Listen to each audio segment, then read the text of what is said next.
I'm Philip Roach. This is my oral presentation on The Legend of Sleepy Hollow and Rip Van Winkle by Washington Irving.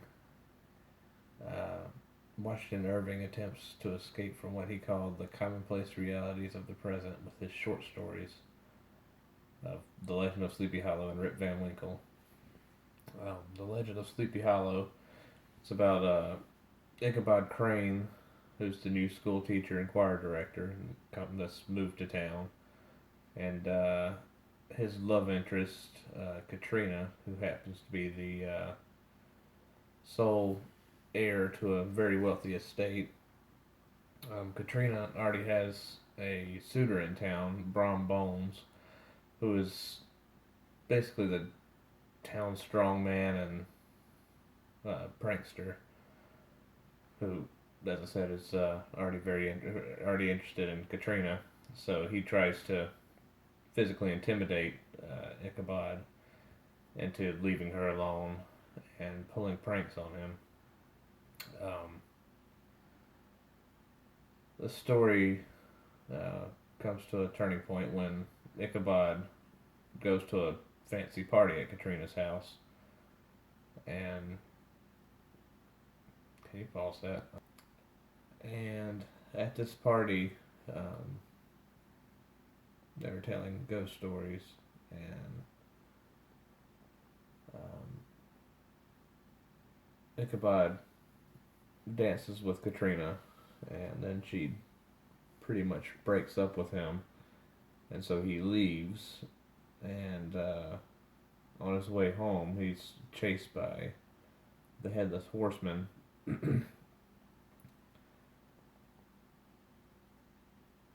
Who he realized, oh, I messed that up. And the headless horseman chases Ichabod over a bridge that he's not supposed to, according to the story, he's not supposed to be able to go past. And the headless horseman throws his head at him.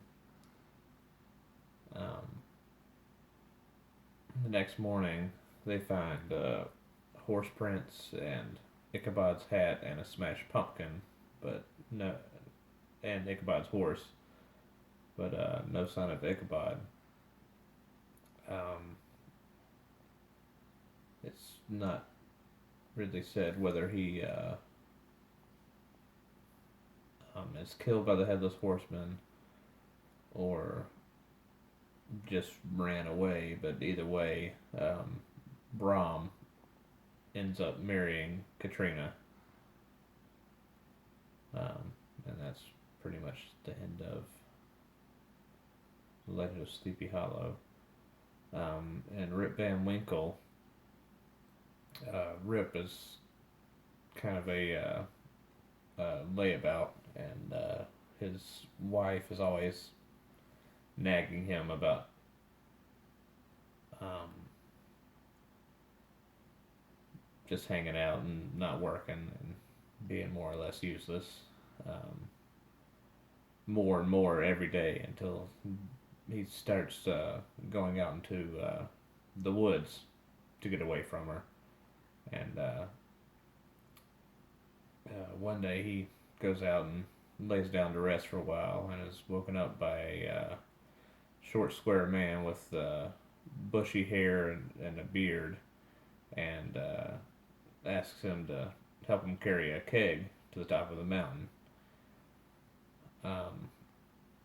When he gets up there, there are other mysterious men who look the same, and they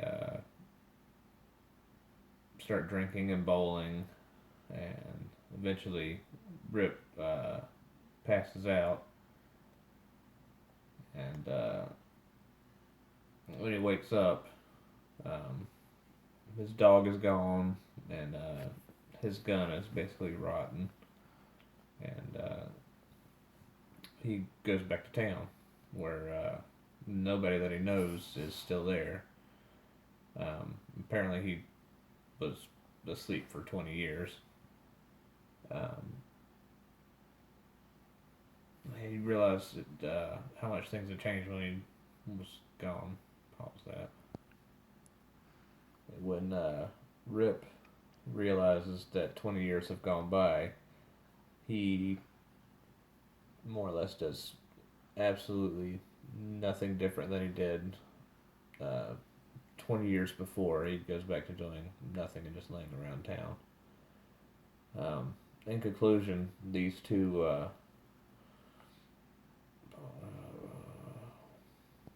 um, these two protagonists, Rip Van Winkle and Ichabod Crane, are anti-heroes.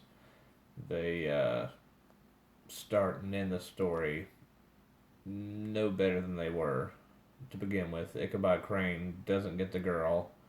He might be dead, um, so not much better for him. And Rip Van Winkle is still a lazy layabout um, at the beginning and the end of the story.